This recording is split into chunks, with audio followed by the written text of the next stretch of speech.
So sweet. Thanks, Steve, for hopping on the Never Broke Again podcast with Josh and Andrew.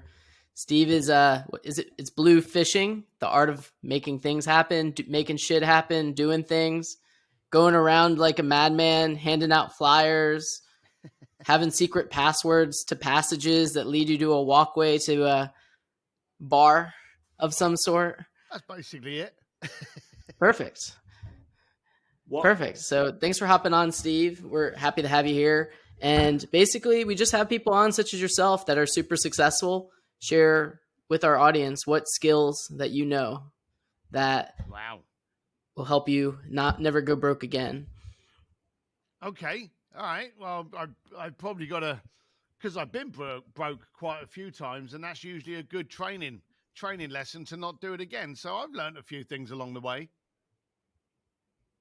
Yeah, that's awesome. So like with your book, Blue Fishing, like you basically just seemed like you were a super charismatic person, just like always looking for people's best interests, even though maybe you had to like forego something in the present. Like I remember like people were like, hey, should I come to this bar tonight? And you're like, no, our bar sucks tonight. Go to the bar down the street, but come back here on Friday. And that really resonated with myself. And so like, is that something that you just learned? Did you have to like learn through trial and error? How did that philosophy come to fruition? So that was the whole concept of the service industry that I created was something that I had for just over 20 years. I don't do it now. Now I do media and speaking and coaching and all that kind of stuff. But I would argue your point of being charismatic. I don't think I'm not the kind of person you want to see walking down a dark alley at 11 o'clock at night. You know, I'm not that kind of warm and fuzzy kind of character. So everything I ever did had to have a purpose. And my purpose was I wanted to have a conversation with rich people. If I looked after their interests, they didn't care what I looked like. We're in very much of a vain society now where people will jump on, you know, TikTok or Instagram or doing their little selfie videos now. And it's all about them. How pretty do they look like? Is my cleavage showing? Do I look fat in this outfit? No one gives a shit if what you're doing is providing the solution to that problem. So I discovered very early on that if I was very cold and blunt, for one, people found it clear and refreshing. And secondly, I had that best interest. Now, don't come into this party tonight because you won't be happy. And I would get told off by because I was a doorman of a nightclub. I would get told off by my boss. But I used to say to him, no, you don't understand. If I tell them tonight's not a good night, the next time I see them and I tell them this is an exceptional night, bring your friends, you'll get 3 times as many people coming in. And so it ended up working a lot better. I didn't expect it to turn into the world's leading experiential concierge firm that it did. But my early movement was I want to gain your trust.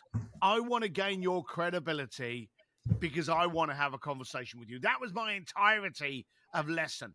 I want to be able to engage you in a conversation. So if I can look after you, sending you to another nightclub, getting you hooked up with, you know, some celebrity or something. If I can do that, I can sit down with you and have a conversation because all I ever wanted to do, I only had one goal. I wanted to talk to rich people. That was it. And what have you learned from talking to the rich people? I've learned that it was a terrible goal. I'm glad that couldn't have been better set up. When you're 18 years old, you want to be rich. No 18-year-old wants to be successful or wealthy. They want to be rich. Okay? So when you're 18 years old, you sit there going, oh, I want to be rich. And it's monetary. I want $1 million in my bank account. I want to drive a Ferrari. I want to, you know, fly on private jets. And then you get to be a millionaire and you realize I'm still scrambling to pay the kids' private school bills. The bottom line of it is, if you live in Manhattan and you've got $1 million, you ain't living in Manhattan. It's as simple as that. So it really is, it's quite a strange thing. So when I was younger, I wanted to talk to rich people until I realized, no, I don't. I don't want to talk to rich people. I don't want to talk to wealthy people. I want to talk to successful people. So I kept on editing what I was looking for and asking the right question. I remember meeting up with a guy that was very wealthy, had loads of money. And I said to him, hey, I need to ask you a question. How come you're rich and I'm not? And it's like me asking your penis size. It just gets people uncomfortable. Even though it's a number, you say something to someone about being rich and they go, my bank account, my portfolio, my house equity. It's a number. It's not an answer. It's just a number. So then I realized, because of the friction and the temperature change in the conversation, I used to say to people, oh, I don't like that question. I better change the question. Hey, how come you're wealthy and I'm not? And again, this was a shitty question because people would be like, I found God. I found my wife. My wife gave me 2 wonderful children. They are everything to me. And I'm thinking, fuck that. I'm not going to join your church or marry your wife. So this isn't helping me. So then I would tweak the question again and I'd say to people, hey, how come you're successful and I'm not? And that was the Holy Grail. That was the one that got me the answers. And I ended up running this concierge firm called Bluefish for 25 years, I think it was. And I literally dealt with the most powerful people in the planet. I had clients that owned things like countries. And my clients would tell me things and I would interview them. And I wasn't a great social bee, but I would get them to hang out with Elton John or, hang out with the Pope or Elon Musk or go backstage here or front row there or down to the Titanic or close museums for a dinner party. I would do all of this stuff, not because I wanted to do it, but because they wanted to do it to show off to their friends. But I knew by doing it, I could actually address that last question with them and go, hey, I've been meaning to ask you, how come you're successful? And the good thing about success, this is the beautiful thing about success, is it is the cheapest thing that you can change, but the most impactful. You literally, when someone gives you some information, you literally can be sitting in that chair and you can get it. It's like for argument's sake, and I do this whenever I speak, I say to people, how many people have lost weight by buying a diet book? And you get a whole bunch of people stick their hands up, and I call out bullshit. No one has lost weight by buying a diet book. They've lost weight by actioning the information in that book. Now, no one's become wealthy or rich, however you want to term it, by just buying a book or buying a course or anything. They've got it as a byproduct of a successful mindset. And today the problem is too many people look at their bank account. Screw your bank account. I joked with you earlier about being rich. I honestly don't know how much is in my bank account. And that probably sounds like the stupidest thing for a business owner to brag about. You don't know how much money you've got? Either you're an idiot with money or you're arrogant and obnoxious.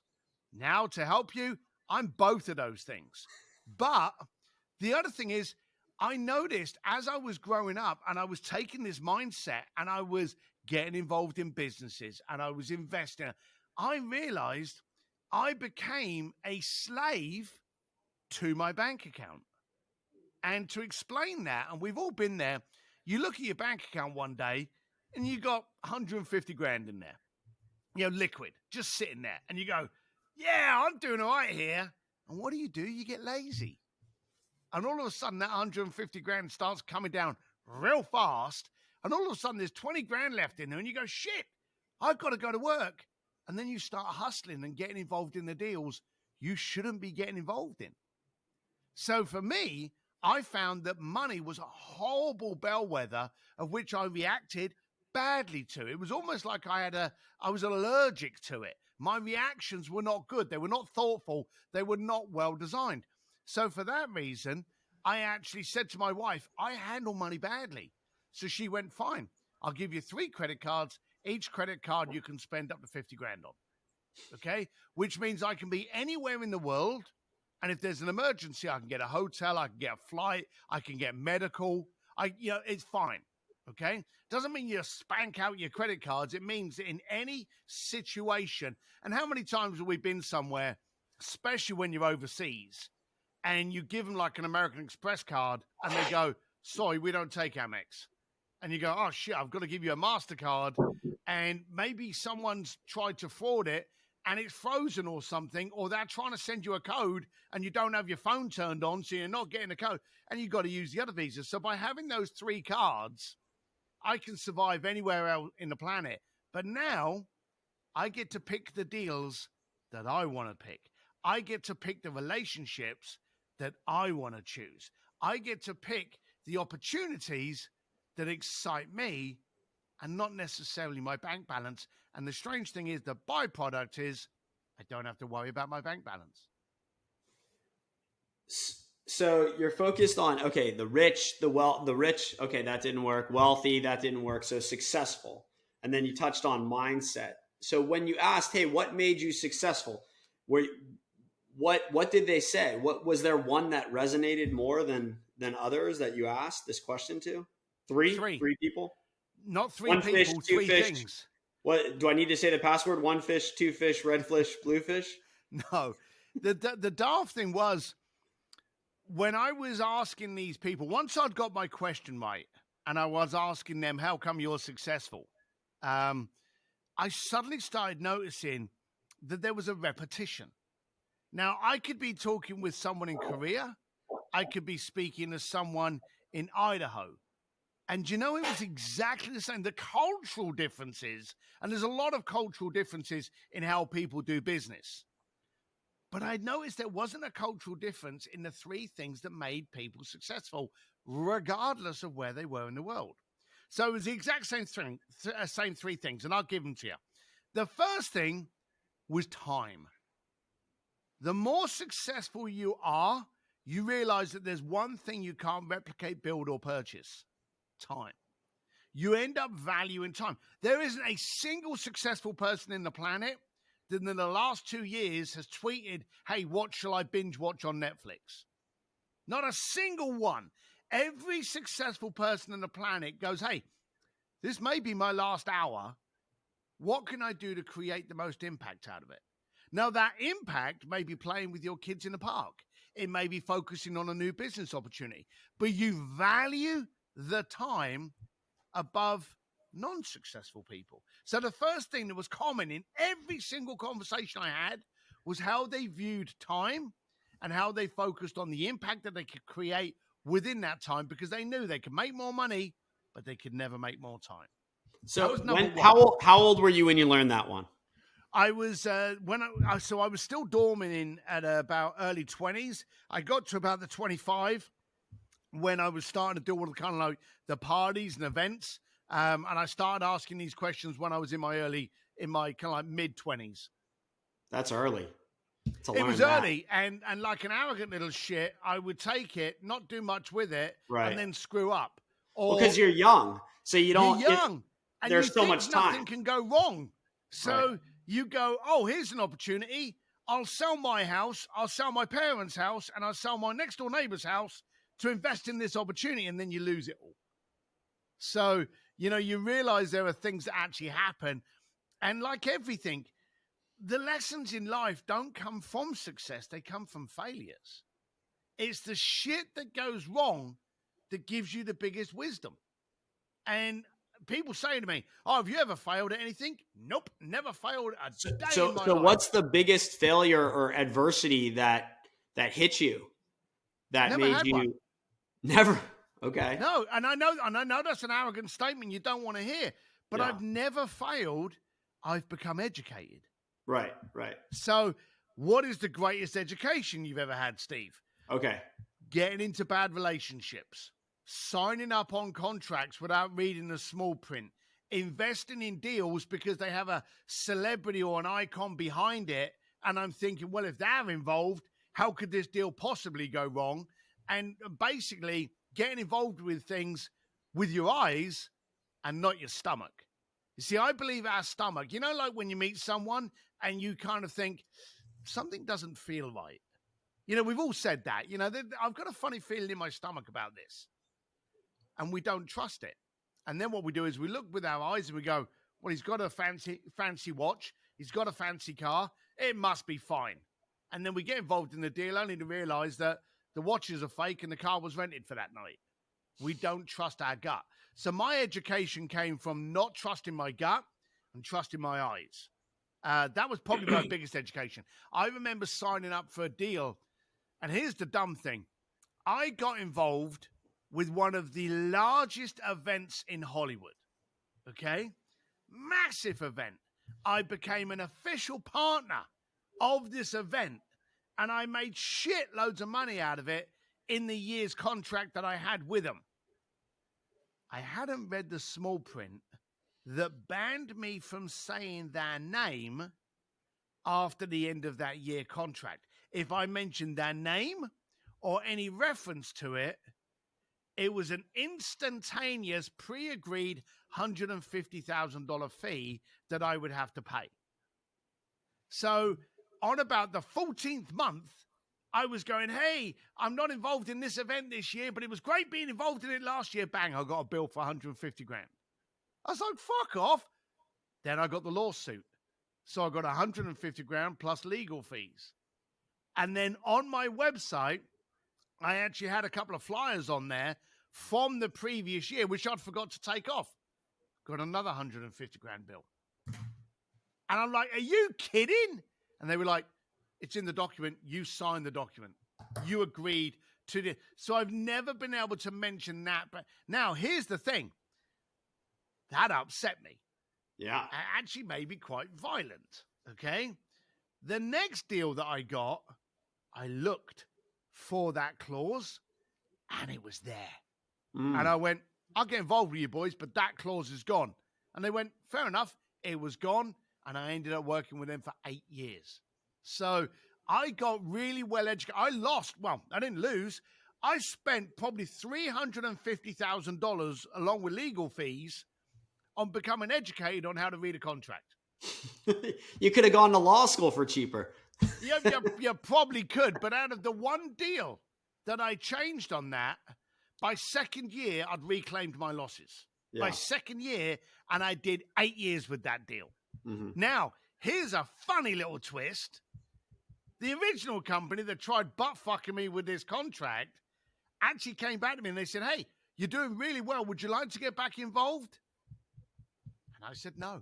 And I was happy to say no because of the way you handled people. And they were like, oh, we wouldn't do this again. You bite me in the left testicle. What's to stop you trying to bite me in the right one? No, never trust people. Trust your gut. Nice. Yeah. I like that. Hey, what was you said there was like 3 things. Yeah, I think we only talked about 1, 2, and 3. But hey, you're not waiting on it, but you kept interrupting me. But I'll give them to you regardless. So number 2. We remembered though. Number 2, relationships. Okay. The thing about relationships is, and we've all heard this, you know, rich people are very famous for going, oh, let's do lunch. Oh, let's talk about this on the golf course. We've all heard that. Now, here's the daft thing. We look at that and we go, oh, that's what rich people do. Oh, I love your idea. Let's have cocktails and cigars. Let's have lunch. And you think, oh, that's just what rich people do. But then I discovered that they were getting to know the culture of the person. See, affluent, successful people, they get involved when the cultures are aligned. You see, if you share the same belief as me, if you share the same goal as me, the same drive as me, and you're not very good on writing emails or Excel spreadsheets, I can get you someone for that. But if our cultural focus is not aligned with the same goals and the same beliefs, I can't change that. So successful people want to make sure that everyone in that sandpit is fighting for the same destination, fighting for the same goal. And if you've got any weaknesses, we'll employ those out or we'll get you trained on them. And so I noticed that they were actually taking on people that shared the same cultural belief. That was quite powerful for me because when I went back to my team, I realized that there were some people in my office that did a good job, but they didn't share the same vision as me. They weren't as connected with what I was doing. They didn't share the same enjoyment of it. They were there for the paycheck. And they didn't share the same cultural value for me. And that's why I realized I'd never gone out drinking with them on a Friday night. They did a good job during the week, but we never ended up hanging out. And I realized because these people were culturally different to me. Now, when you've got a team where everyone is fighting for the same goal, your acceleration is exponential. It is just incredible. They come to the office in the morning, they go, hey, Steve, I was thinking about this. Why don't we try this? It's a great idea. You know, it's a shortcut when everyone in your sandpit is fighting to win the same battle. So that was number 2. And then number 3 was the way they looked at opportunity. Okay. They looked at opportunity and they were open to it. And they always wanted to gamify things. This was the thing that really I found quite interesting. And probably the biggest example of that is Elon Musk. Okay. Very, very smart. We know that. But he's also got childlike 5-year-old curiosity. Why can't we do that? Why does it have to be that way? Why can't we try this? Ooh, I want to push that button. We all think about it, but he is a prime example of that 5-year-old curiosity. And I noticed that really successful people remained curious. You usually get bit in the ass when you think you've got all your shit handled. You know, I've got this. I'm sorted. I don't need any help. It works. It's been working like that forever. Leave it alone. That's usually the statement you make 2 seconds before all goes to shit. But successful people are always curious.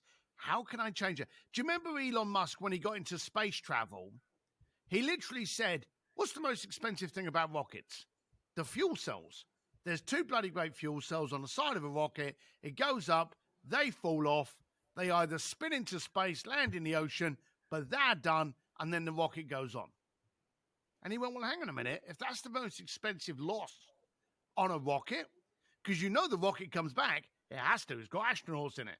But if we could get those actual fuel cells back and quite simply just repump them of gas and send them up again, now it's a little bit more tricky than that. But childlike curiosity usually starts by simplifying the problem, doesn't it? If we can get those fuel cells back, fuel them up and strap them on again, we save a fortune. And that's what he did. I remember one of the other things that he did was he measured the width of a rocket. And I don't know if you're aware of this. They measured the width of a rocket, and the only way it could be transported, and here's the dumb thing, for most of America's technology, the rockets have actually been built on the West Coast, okay? And where do rockets take off? At the Cape, on the bloody East Coast, okay? Why they're not built on the East Coast, I don't know, but West Coast is where it's all built. So they have to go all the way down through the Panama Canal and up again to be able to arrive, and then they are assembled in the East Coast. He measured them and realized that if he knocked off, and you're not going to believe this, 3 feet of the diameter, each piece could fit on the back of a trailer and be driven across America by a truck. Now, with the insulation over the years being able to get denser and therefore thinner, he was able to reduce the diameter of the rocket without reducing the internals of the rocket, just by better heat control. And then he was able to stick them on the truck and save that massive great haulage trip all the way through the Panama Canal and the potential of them falling off the side of a bloody boat.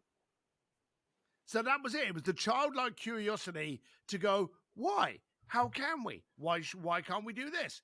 That childlike curiosity now has him as one of the richest people in the planet. But most successful people I met, that was that number 3. They remained a curious 5-year-old. So no, wait, number 3 is opportunity or child curiosity? Well, it was the way they looked at the opportunity. Okay. So number 3 is the childlike curiosity of how they view opportunity. If you give me an opportunity, if you give me a business, if you give me a problem, it's the way they actually view it. So it's the perception. I was learned very, very early on that it's how we react to the opportunity is going to dictate to what we do with it. So with them, trying to stay a 5-year-old curious kid opens your mind more. It allows you to dream, create, gamify, smile at the problem in front of you. If every tough problem in the planet was given to a 5-year-old, can you imagine some of the solutions we'd get? I mean, there'd probably be a lot of bad ones. Yeah, but who? Why do that, Andrew? Straight away, you went with the negative, all right? Because I have a 5-year-old. Yeah, but how many times with childlike simplicity as a child just going, well, why don't we just do that? And you go, oh, I never thought of that. Well, yes, there's going to be bad ones. So I have a 6-year-old, right? So I would say he gamifies more than comes up with solutions. So I get, and to keep, so I get that concept of it. I totally get that component. Coming up with the solutions, I feel like when I'm dealing with him, I'm answering and I'm showing him the path, the proper path a lot of the time, of which, road to go down. So I don't know if he's coming up with the solutions, but just every now, just the way they can think. If you could marry the intelligence of a mature, grown-up person with experience with the childlike innocence to just try anything, isn't that a phenomenal combination? yeah, I'm not saying that we should give, the next budget calculation to a 5-year-old. Well, that's the beauty of having kids. That's the beauty of having kids. Do you have kids? I have 3. Yeah. How old are they? 25, 21, and 16. Okay, so a little older. And yeah, I mean, having kids, you remember, okay, yeah, I had that kid mindset back then. And as an adult, I've, chosen to push that out because it didn't necessarily serve. But yeah, that's a good reminder that there is more to life than money is what they teach me. But I want to circle back to first I wrote down, do you know who Sam Zell is? No. You look just like him. He's a good-looking fellow. Or Sam Zell looks like Steve. Sam Zell looks like you. He's a multi-billionaire and a Hell's Angel, undercover Hell's Angel. And man, look him up. I have actually, I've been asked many, many times if I'm with the boys, but no. So, and then you said, all right, Pete, then you circling back a little bit, you said, all right, how do you get wealthy? And you said, oh, it's like penis size, right? So did you mean is that more genetic? Do you think like the wealth component is more genetic or is that just kind of? No, what I meant by that was, if you speak to someone about asking about the. Is this a real question, Andrew? I mean, is that what he thinks? Is the wealth code more? It was genetic? a figure of speech, Andrew. Yeah, figure of speech. I was speaking metaphorically, but not literally. Yes, yeah. I like the literal. People get concerned. This isn't an OnlyFans podcast, Andrew. Look where your brain went. I'm not thinking that way. Steve's there with me. I know he is.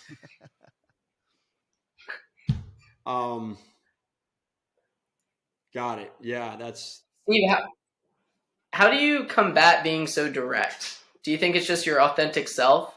Do people ever take it poorly? Yes and yes. I noticed as I was growing up, I felt as though I didn't have any of the attributes to be successful. I didn't look suave. I didn't look appealing.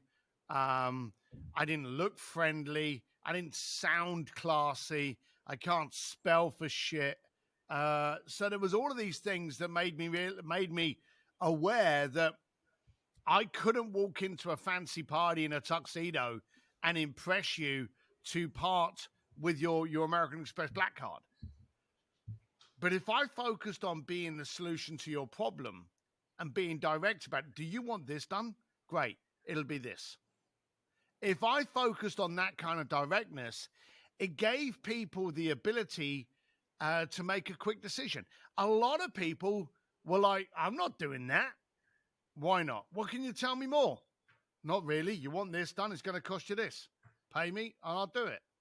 And a lot of people were like, I'm not trusting this guy, because they expected the wool and the fluff around it. And I couldn't do that. Then as business kind of grew and I was starting to get people that trusted me, of course, now I'm riding in with credibility with Richard Branson, Sir Elton John, the Pope. I've now got all of this credibility that if I go, yeah, I'm going to do this, it's going to cost you 50 grand. Your head's going to go to, well, if those guys trust him, I must be able to trust him. But I still find a lot of people don't like my directness.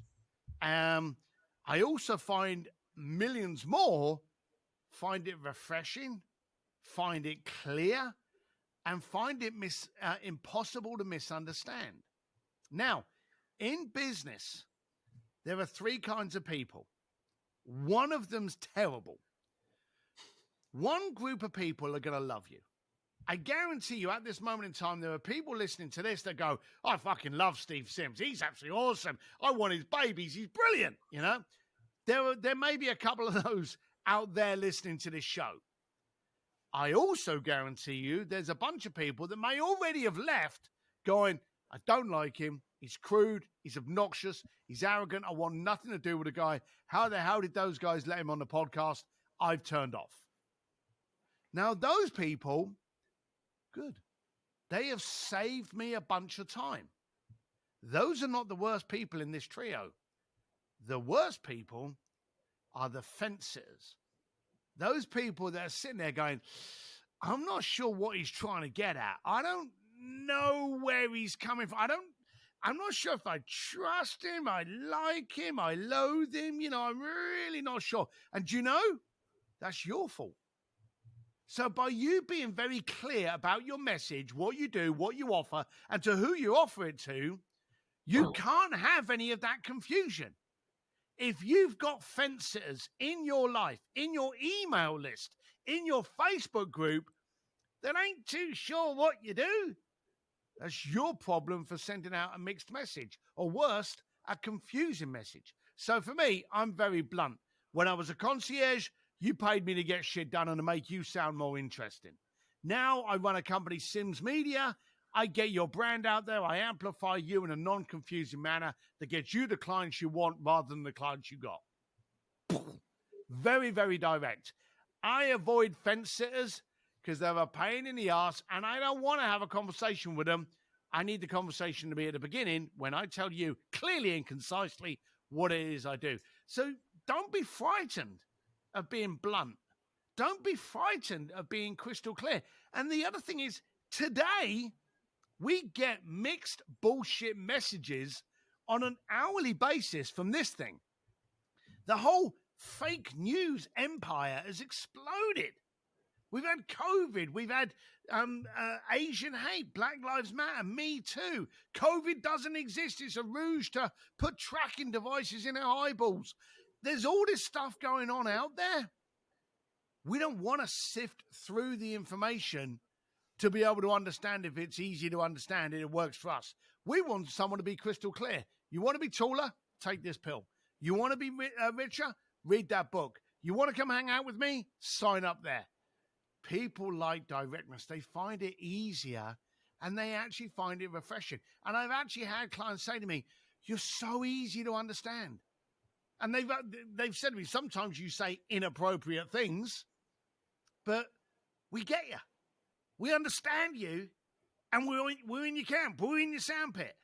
But those other people, they're nowhere near me, and I'm very happy about that. Can you be too direct or too offensive to someone in a negative way rather than coming from a good place in your heart where even though you may be telling them something they don't want to hear, it's something that they need to hear? So there's a difference between rudeness and being direct.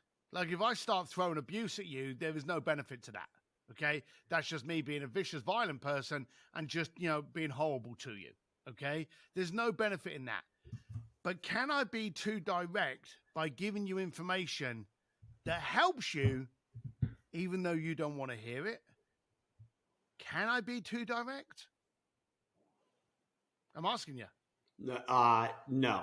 If it's for your benefit. Right. No, If it you might have to grab their shoulders and do it. You know what I mean? Like, you may have to slap them into 3 Right. days of Sunday and go, for fuck's sake, stop doing that. It's hurting your family. It's hurting your kids. It's hurting your life.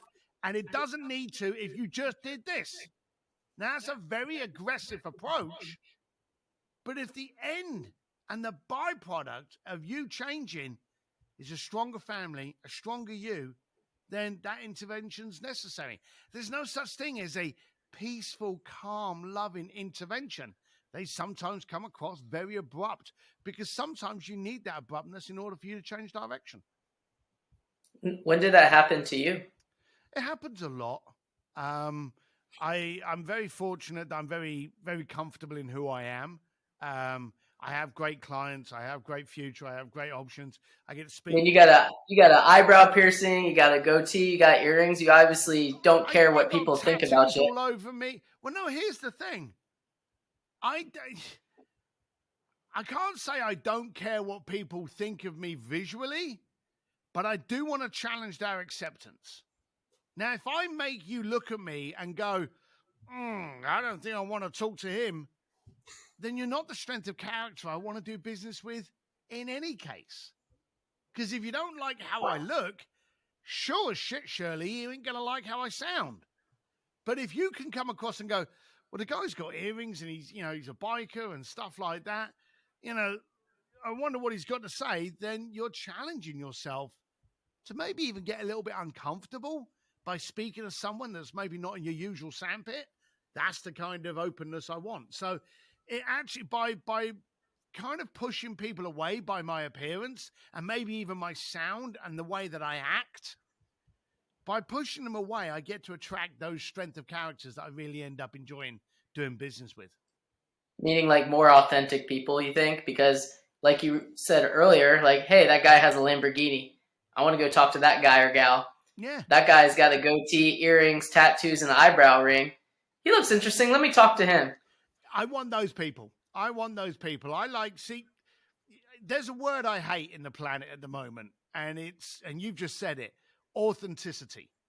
Okay? The fact that word exists is actually quite insulting. Okay? How many times do you look at, you're with someone and someone turns around and goes, oh, look at that guy or that girl. That's so authentic, When you're recognizing that person for being authentic, you're actually recognizing that most of the planet is not. It's like you clapping, going, oh, look at that person. He's breathing. We should be able to assume that everyone is their real self. But it's not the case because we've spent the last 10 years actually building up these personas, these fake images, the Ferraris, the Lamborghinis, the selfies on jets that haven't even fucking left the runway. And you're trying to dictate someone's reaction to you based on superficial poses. Well, it's all a part of the hustle, right? It's a hustle. It's a hustle, but it doesn't need to be. Let's change the word authentic and replace it with the word transparent. I want to be able to look at you and I want to be able to see through to your belief, your core, your personality. You say I'm authentic. I don't actually think I am. I think I'm transparent. You look at me and you go, well, I know what he sounds like. I know what he does. And that makes it easier for me to make a decision onto whether or not I want to relate to the guy. So I love transparency. I don't like authenticity. I think everyone should try for transparency. Try. Transparency is tough because you got to cover upstream big time to be ultra transparent. So it takes a lot of work to be transparent. That's just... Do I look as though I've got a lot of effort with you? What's that? Do I look as though I'm exerting a lot of effort to you being me? I don't know. I haven't been, you haven't sold me anything yet, but. Yeah, but if I did, then knowing my character wouldn't be one of the questions that come up. See, I'm not going to be selling anyone on this. I'm not going to be pitching anything on this. If anyone's there going, hang on, I need help in XYZ, they're going to Google who the hell Steve Sims is. They're going to find me, and they're going to come to me. We don't I'm connecting it to sales because there's so much involved in sales. It's difficult to be ultra transparent because, okay, I'll get to that later. Bullshit. I'll get to that. Bullshit. If you wake up in the night and you've got a raging headache and you go to the kitchen cabinet and you pull out your headache tablets, when was the last time you looked at the bottle and went, no, I don't like the logo, I'm going to look for another pack? All you care is that what's in that bottle is going to solve your headache. Everyone today, they don't want the fancy brochure. They don't want the pretty pictures of you walking your dog and leaning up against your car. They want to know that what you provide them solves your problem, whether it being an accountant, whether it being a plumber, whether it being a hairdresser, whatever it is. Today, people want the transparency to look through the bullshit and go, hey, if you want to be this, do this. I overanalyze because I think of myself as brilliant, right? So, but what I've learned over the years, I just do. I've met enough people, I think, but over the years, I've learned that the brilliance is in the simplicity. And you do that really well in your book. So I'm working towards that, towards converting the elements of genius towards the simplicity. It took me a damn long time to figure that out. I always think selfie stick. What if I invented the selfie stick? But I didn't. Exactly. How simple of an invention is the selfie stick? Hey, my arm's not long enough. Here's a stick. Put your phone on it. I don't have to ask. You really have to Steve slow Sims. down. You have to slow down. I don't have to ask Steve Sims to take a picture of me. He could run away with my phone, and I could take selfies of myself. Yeah. So I mean, that's how I look at things. Is like selfie stick. I always think selfie stick. Oh, it's brilliant. And have you come across a guy called Peter Diamandis? Yeah, of course, yeah. Right. So Peter's a friend of mine, and he was telling me about when they came up with the concept, they wanted to get more civilians coming up with ideas for space travel because he felt at the time NASA was being very slow in any new development. So he actually put up a $10 million prize called the X Prize. Everyone's heard of it. Now, that was if you could send a rocket up into space, bring it back down, refuel it, and send it back up again, you got $10 million. Well, here's a couple of things. He thought to himself, that's going to be such an amazing competition. Everyone's going to want to do it. So he would be able to crowdsource all of this information, and all it would cost him would be $10 million. But you know one of the problems Peter had? He didn't have $10 million. So what he did was he thought this is going to be such a brilliant prize, we'll sell the name of this prize to somebody. Now, if you Google the X Prize now, you'll actually see that it's called the Ansari Prize, okay? But when it first came out, it was called the X Prize, and they would change the letter X to whatever sponsor. Now, Virgin said, no, they're not going to do it. You know, all of these other companies said, no, we're not going to do it. So it ended up being launched and went on as the X Prize until in the end, one of the richest families in India, the Ansari family, purchased the title, but no one knows it as the Ansari Prize. They know it as the X Prize. And here's the other beautiful thing. The guy that won it, Burt Rutan, openly said, the funny thing is, he spent $120 million to win $10 million. And that is just genius. Simple in its concept. Come up with a concept. You don't even have to worry about getting the money. If the concept's good enough, that will flow. And here we are today. Burt Rutan built it. Scale Composites won the $10 million. Virgin flew in the day before the release, stuck that sticker on the side of it. That's what Richard does. Paid a bunch of money for the title rights, and now you have Virgin Galactic. And it all come from $10 million that Peter didn't have. Yeah, I love Peter. I think did he write the book? Did he write Life Force with Tony Robbins and Harari? Was that him? I don't recall. I should read more, but yeah, he's got a lot of books. He's got tons. Abundance, 360. He's got a whole bunch. Yeah, it was Diamandis. Yeah, it is Diamandis. So yeah, he's brilliant.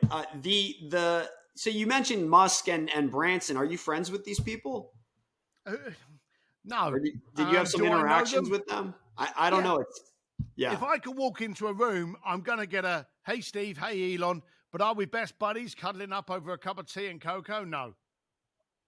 So how did you connect with him? How'd you? I've done a lot of work at either their plants or their events, or helping raise money for them, or helping get clients introduced to them. So the way that I have been able to, and this is a good little spin based on the subject of your show, my protector from going broke was to focus on the relationships. And I found that as long as I had the relationships, every time I hit some shit, I could look through my Rolodex and go, I'm going to speak to him. Hey, Johnny, I've got a problem with this. How's best to handle it? And then they would work. I've had legal problems and I've been able to phone up court justice and go, hey, how would you do this? You need to speak to this guy and you'll do this, this, this. I had a legal issue. I went into my attorneys a few years ago and they were like, oh, you've got to do this and this and it. And I had spoken to this guy that I wasn't allowed to name because he's one of the big superiors. And I went, that sounds good, but why don't we do this, this, this, this, this? And they looked at me and they went, we're doing that.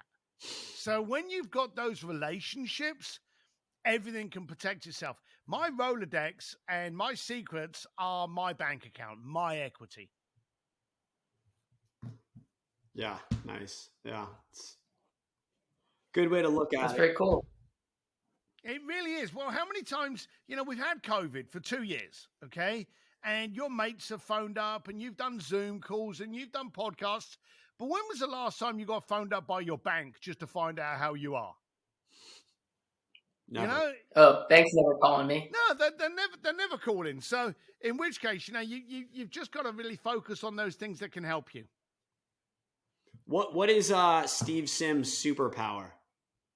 I think I've just said it, the power to connect. And when you connect, it's got to be a win-win. I connect with the most powerful people in the planet because I bring something to the party. Can you Now with your Rolodex, Steve, do you have is everyone lumped together, or do you have I do business with these people, these are friends and family? How do you separate that out, or is it all just together? I do have subcategories, but the whole Rolodex is together because you never know when the lines are blurred. You can have someone that's a resource for you that ends up becoming a client that ends up becoming a referral lead for it. So they can all end up falling in. When I had the concierge firm, they were all clients. They were either clients or resources.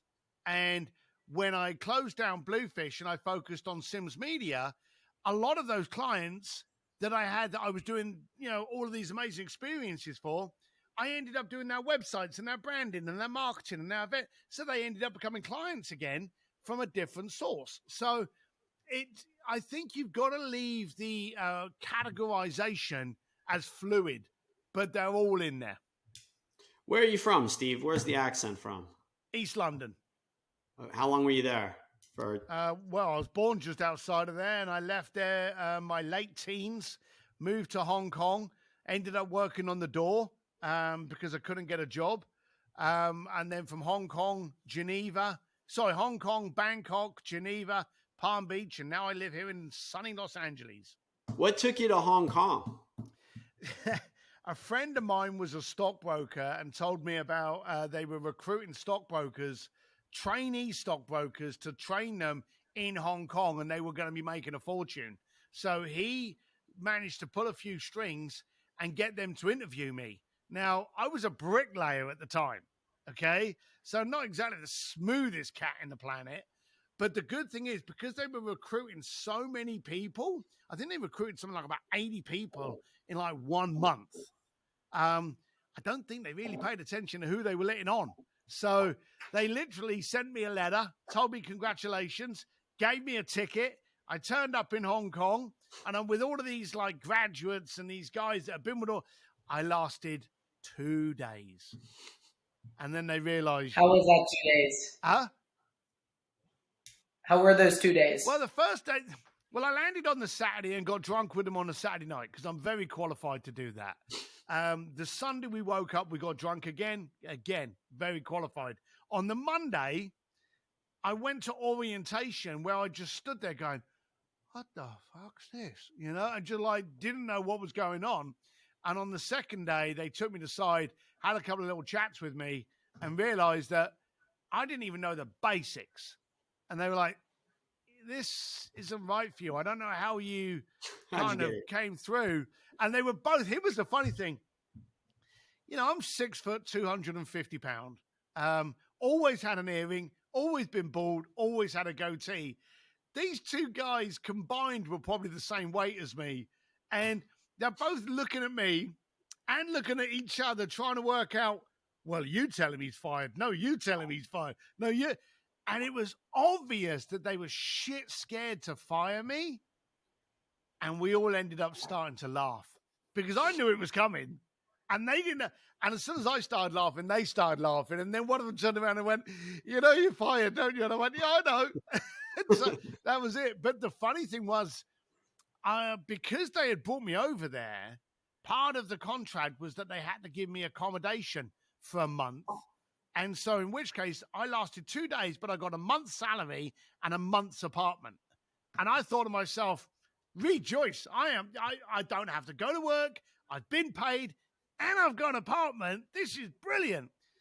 It was the most expensive city in the planet at the time, Hong Kong. And I think I ran out of money by probably the second week I was there. And I was trying to get a job, wasn't working. And then one day I'm in a bar and this woman that run the bar asked me to sort out a fight that was going on inside. And I went in there and kind of sorted it out.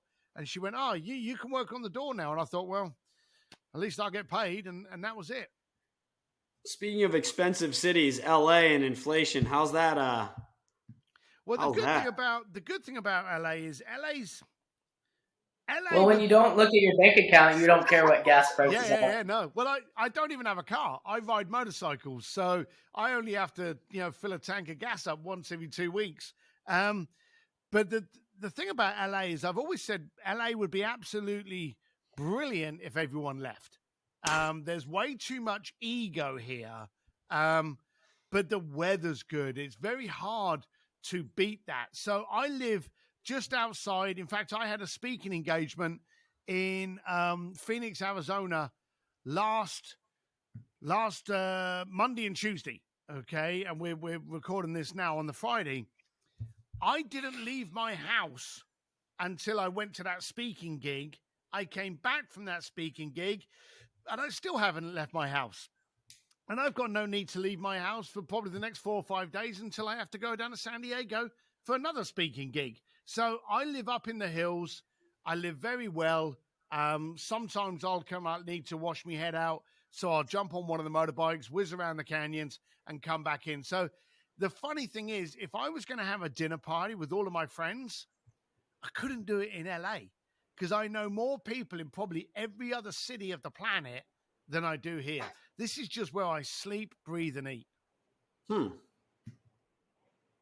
Why'd you pick LA then?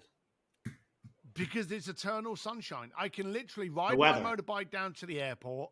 Yeah. I can park it, go and do my speaking gig, come back, and regardless of what time of day or night, the weather's going to be absolutely perfect for me to just ride my motorbike back. Now my wife, we came from Europe, so we had these things called seasons. You don't get seasons in Los Angeles. So she's starting to kind of miss that. So how long will I be here? I don't know. She's the boss. She'll decide on that. But for now, I just like being here. I'm not here because of its fine culture. That's for sure. Yeah, it's definitely a superficial town. Yeah. That's why I like San Diego. I mean, I'm surprised that, you're not in San Diego if you're for the weather. I actually like, for more depth. Yeah, for the weather. But I've got to admit, for the best, I like Santa Barbara, Carmel, Luis Obispo. I like going up north. But the more north you go up, the more the rain comes in. And if I liked rain, I'd have stayed in England. Yeah. Wow. Yeah. That's awesome. I think I did all right. I'll tell you, I'm a little starstruck, Steve, to have you on our podcast. So, well, so you should be. What's that? What was Just being a that? prick. I said, so you should be. But Now, look, the one thing that I always tell people, and I always finish it off, is I've always been the standing joke with my wife is that I've never overthought anything.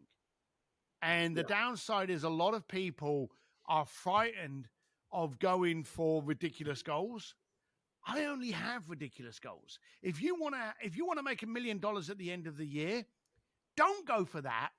Go for 5 and fail and get 2.5. So I have always gone for ridiculous goals. How stupid can I do this? How ridiculous can I make this? And I've just gone for that and then failed 3 times above what I would have settled at. So, and the bottom line of it is, for anyone out there, you're talking to a guy that got kicked out of school at the age of 15, yet has lectured at Harvard twice. If I can do it, anybody can. Yeah.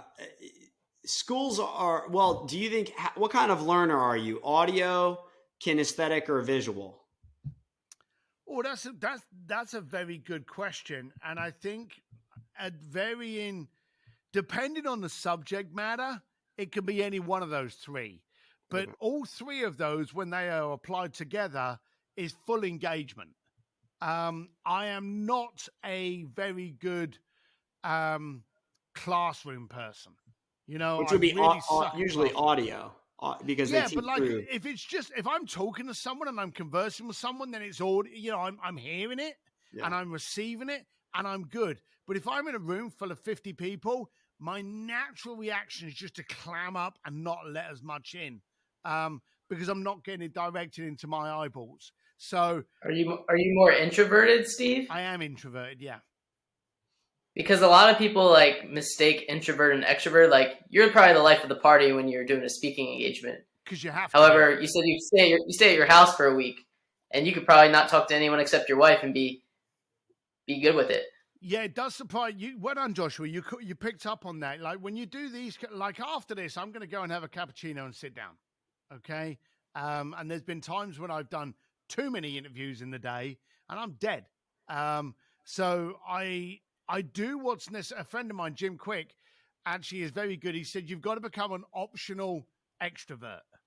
And that's where I am. I'll pull it out when I need to, and I'll do my thing, and I'll be the shining star on the stage, and I'll take the selfies afterwards. And then I'm running to my hotel room, and I'm just going to hide in my room for 45 minutes. What are you doing there? Reading? What are you doing? That's a bit private, isn't it? What? Are you a reader? I do read. I do listen to music a lot. So in those situations, when I get back, I'll throw my headphones on and just listen to music and just try to kind of like get myself into a different state of mind. I won't run back to the room and pick up a book because I need to be in a calm state of mind to be able to open up a book, and coming off a stage is never a calm state of mind. What are you reading right now? I'm actually reading a book on Boyd, Captain Boyd. And a friend of mine, I actually did an event down in San Diego. We run these events called speakeasies all over America. Is that Joe Polish? Is that with Joe Polish? No, Joe actually spoke at my speakeasy in Arizona. Speakeasy is my event. It's a maximum of 40 people. And all we ever tell people is the city and the date, and that's it. And then we bring in some pretty earth-shattering. I've had Jay Abraham, Roland Frazier, Joe Polish, Jim Quick, Ari Meisel, Jeffrey Madoff. I've had a ton of people in there. And the last one we did in San Diego, we had one of the heads of the Navy SEAL teams come in that told us about the OODA loop and how you were supposed to use the OODA loop to be able to make a non-emotive decision under a highly stressed environment. And apparently the guy that designed the OODA loop was his Captain Boyd. So I'm now reading his story. What is an OODA loop? I'm actually going through it now, but it's observation, objective. It's like these 5 things that you are supposed to, in your head, go through that will actually lead to the most rational decision to give you the outcome you need. And this Captain Boyd, it's supposed to be on the same wavelength and category as Sun Tzu, The Art of War. These 2 guys are supposed to be the greatest strategists in the planet. And he came up with the OODA loop that Navy SEAL teams use now, that when they go into a room and they've been given bad information, they run through the OODA loop in like 1 second to be able to make a rational decision that's not based on emotion. Because you run into a stressful situation and it's all emotions. Oh, shit, shoot it. You know, you're all over the place. But they work on the OODA loop, and that's what I'm going through now. How do we get Steve on the 369 team, Josh? Be transparent. There you go. Josh has been paying attention. That's why we got him around. I do my best. Well, thanks, Steve, for hopping on. What are you like most excited about what you're working on now that like you'd want people to go to, or how we could support you? There's many where you different currently things. are in your life. I launched Sims.media about 2.5 years ago, and I will arrogantly say it's probably one of the leading media companies out there at the moment, helping people brand and market, because we just do things a little bit differently, and they seem to be working. We got everyone, linked up there, from Elton John to Jim Quick and Joe Polish, actually, as you mentioned. And so I'm doing a lot there. My speakeasies are great fun, but I suppose the exciting thing I'm working on at the moment is my second book. So I'm writing my second book, Go for Stupid, and we're actually aligning it with a really cool NFT project. So there's some special kind of access that if you go to stevedsims.com, you can actually see about it. But for people to purchase NFTs, we're starting to do these competitions where we're just doing these random drawings, and they get to have dinner with me, or they get to come to my speakeasy, or I'll coach them. Or if you really want to jump in, you get to go to my launch party. And my last launch party was pretty freaking amazing. So how do I get to this party, Steve? How do I get to this party? This group of 40, how do you break into that? So there's you're on two conversations there. Mine's to more launch important. party, to get to the launch party, go to stevedsims.com and click on the NFT link. That'll give you details on there. And we only open up the window for like a 2-month period. So I think the next window we open up, looking at the date, is like the 15th of March. And then after that, we close it. But if you want to come to a speakeasy, literally just go to stevedsims.com, click on the link that says speakeasy. And the next one's in New York on, I think it's May the 10th and 11th. That's Steve, D as in Delta, Sims.com. That's correct. And your new book is Go for Stupid? Yep. My friend's mom would always tell us something, Andrew. If you're going to be smart, if you're going to do something dumb, be smart about it. Yeah, that's a good one. It kind of blew my mind, so but here we go. That's true. I get that one. I get it now. Cool. Well, thanks again, Steve.